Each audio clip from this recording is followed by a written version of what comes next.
So I was going to talk about going 4-0 a couple of weeks ago, but honestly it didn't really feel earned. I took a bye in round 1 and nobody was really playing a deck that could properly beat me. So I decided to rock up at a VFN, a Volties Fight Night, where I could actually record my gameplay footage. I went 1-3, which is not an unexpected result, but the footage is pretty unusable considering I'm mostly unfamiliar with Magic Online and the window sizes keep changing and things as I figure myself out. So instead, I decided I would talk about why I lost most of those games. See, I went back and consulted with my ancestors and they all told me the same thing.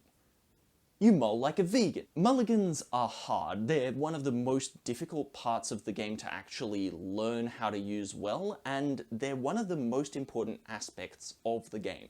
The fact that everybody starts out with up to 6 free time twisters is something that often goes unnoticed or unappreciated by a lot of players as they're starting out. But in my opinion, mulliganing well is one of the most important factors of being a good Magic player. And it changes a lot about how functional a deck feels in the hands of different pilots. Having an opening hand that can execute your game plan is really important to maximizing your success with a deck.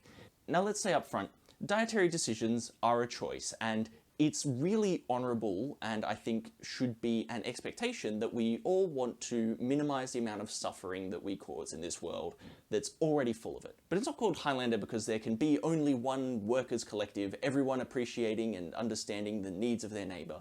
No, it's called Highlander because when you sit down across from somebody, you got to kill them or they're going to kill you. So if you're keeping hands that don't kill people, you're going to lose games. That's not to say that every deck wants to keep hands which kill people, but every deck needs to keep a hand which is capable of executing its game plan. And for most decks, that means killing someone. So if you have a hand without a threat, you should have another really good reason to keep that hand. Otherwise, you're just not going to cut it. So let's look at some of the hands that I kept this week's VFN through that lens. Let's say you're a Flash Hulk player. Once you're done throwing up, let's say that you're looking at this hand. What turn would you expect to kill somebody with it? If you answered never, you're correct. There's only one combo piece here, or one tutor that finds a combo piece. The rest is all interaction. Interaction is good, you need it to not lose, but the thing about an A-B combo deck is that you need A and B. Half of a combo might as well be half of a chicken noodle soup. It's not going to win you the game. Unless you're food mid-range, which I understand can win with a ham sandwich. Now let's look at this hand. Again, vegan. Not going to kill anybody for turns and turns and turns. What about this hand? You're never going to kill someone. Vegan. A lot of the reasoning that went into my mulligan decisions was that about half, just over half, in fact, of the non-land cards in my deck are combo pieces. So the odds of whiffing on so many turns are actually pretty low. But I could just draw 7 cards here and now. I don't have to draw 7 cards over 7 turns. I could just take the decision to draw another 7 cards. Why am I not making that call, right? Let's look at some of the hands that worked.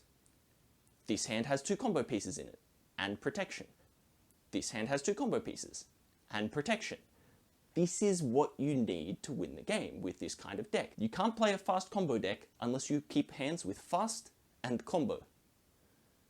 But other kinds of decks might have other kinds of problems with mulliganing. The same kinds of problems as this gentleman here who eats only liver and doesn't hit look it. You see, if you keep only threats, you're not going to be able to respond or interact with your opponent. A well-balanced deck is like a well-balanced diet, and a well-balanced hand will reflect that deck. You don't want to keep a hand just because some parts of it are good. If the other parts are not, then you're going to struggle just as badly as if you didn't have those cards at all. Playing fast combo decks like this makes it really stark because the cards that are useless might as well not be there. But this is true even of decks where the cards are just less useful than normal, or less useful than other cards would be. When you start thinking about it in this way, you realize that often people don't mulligan nearly as much as they should. This is one of the things that Flash actually exploits. After sideboarding, your opponents need to have pieces of specific interaction, which forces them either to mulligan more than you or lose. But this is a sort of advantage which can go unnoticed despite how huge it is, meaning that players like me, and maybe you, miss out on it a lot of the time. So basically what I'm saying is, don't keep hands which don't kill people unless your deck doesn't kill people. In which case, I don't know what to tell you. Like, share, and subscribe? Oh, almost forgot. I am streaming on Wednesdays at 5 p.m. Sydney time. So far, Silksong has been disappointingly easy, so if you guys want to come around and make my life difficult instead, be my guest. I'll see you there.